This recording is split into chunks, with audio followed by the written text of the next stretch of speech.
Hi, Gillian. Thanks for taking the time to meet with me and talk a little bit about your culture. You're welcome. To start off, what do you consider to be your cultural identity? Hispanic. Hispanic. Hispanic American. Hispanic American. Okay. And where did your ancestors migrate from? From the Dominican Republic. Dominican Republic. There's further Mm-hmm. immigration to the Dominican Republic too. From Spain, East Africa. Oh, cool. So what generation are you? In the United States. Second. I think my parents came first. And then Okay. followed. Fourth. Do you know the reason for coming to the United States? Just more job opportunities and better education system and just a more organized country. And what does it mean to you being Dominican? Means to have pride in that particular country and just follow certain Hispanic cultures and culture that's specific to the Dominican Republic, such as music and it's very a part of us. And I guess baseball will be too, even though Yeah. I don't necessarily follow it. Do you and your family have any rituals or cultural traditions like food or certain celebrations that you guys enjoy? Birthdays would be a little bit different than it is here for us. Our traditional cake would be a yellow cake with pineapple filling in the middle. That sounds good. Instead of your regular yellow cake with frosting. And we usually do big parties and gatherings a lot. Family's very important. All our holidays are big extended families. Okay. And could you think of any stereotypes that others might think about your cultural group? They tend to join us all together. If you're Hispanic, you're basically Mexican. Instead of being from a particular country. Yeah. And there's a lot of different stereotypes, such as what you hear in the news is what you get associated with drugs or violence. Yeah. Ignorance, I guess. Yeah, I was going to ask later on if people assume that you're a different ethnicity than Dominican. Yeah. Especially when I go to the West Coast or down south, they don't really know where the Dominican Republic is. Besides Punta Cana, which is where all the resorts and nice areas are, touristy area.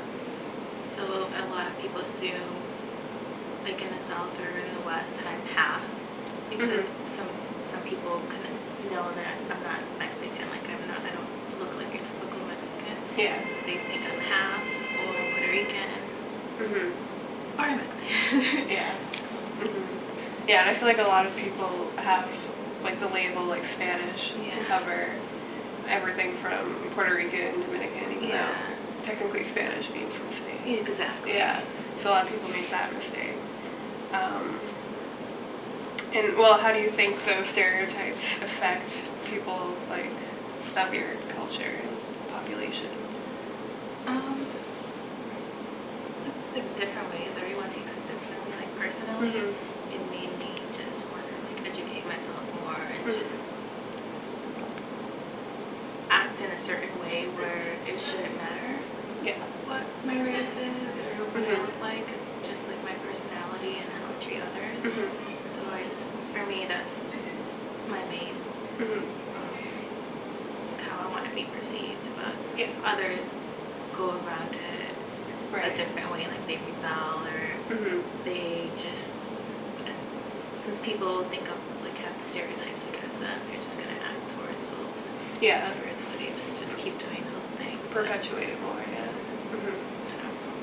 Do you feel with some of your friends or people around you, maybe people you work with, do you feel you need to educate them on certain things about you? When I first meet people, I tend to, like, it's always, like, a big conversation about, like, my culture and, like, my family and things like that. After they get to know me, it's pretty normal after that. They see that I'm just, like, Hispanics are basically just, like, every other group of people who just have certain different, like, cultural things that we do, but even here in the United States, like the South and the Coast and the West Coast, they do different things. So. Yeah, definitely. Because my class is mainly feature mental health counselors and guidance counselors, do you think maybe some members of your group, Dominicans, may be hesitant to see a counselor just because of like multicultural issues or? I think so. And in general, people are very used to doing things on their own. They don't really see counselors or anything like that. Like even with doctors, we prefer to do like home rituals and medicine instead of going to the doctors. Or my grandfather, for example, he got frustrated because the doctors tell him specific things. Gets all these medications and nothing works for his pain, so he goes to the Dominican Republic to get like herbal remedies and things like that. It's like a way that they grew up and they believe in. So do you think maybe their perception of counseling is that it's not really necessary, like they can get help on their own and be independent? It's not something that they're accustomed to, like seeking help. And if you think a member of your culture were to seek out the help of a counselor, do you think there's any particular do's and don'ts of that you'd want a counselor to be aware of? In other words, like how a counselor can do things that might be more helpful or respectful? Just work things really carefully. People tend to perceive things in a negative view or a negative light, so just be very careful with words because they'll take it like it's something against them. Something that they did wrong, or even if they actually did commit, they're trying to prove themselves or whatever they go to counseling for. And also there's different types of making sure that you're aware of like the different terms.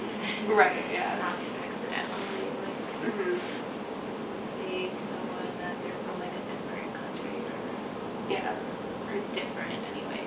It's like that'd be a major mistake to label someone mistakenly just from looking at them. Okay, well, thank you for your time.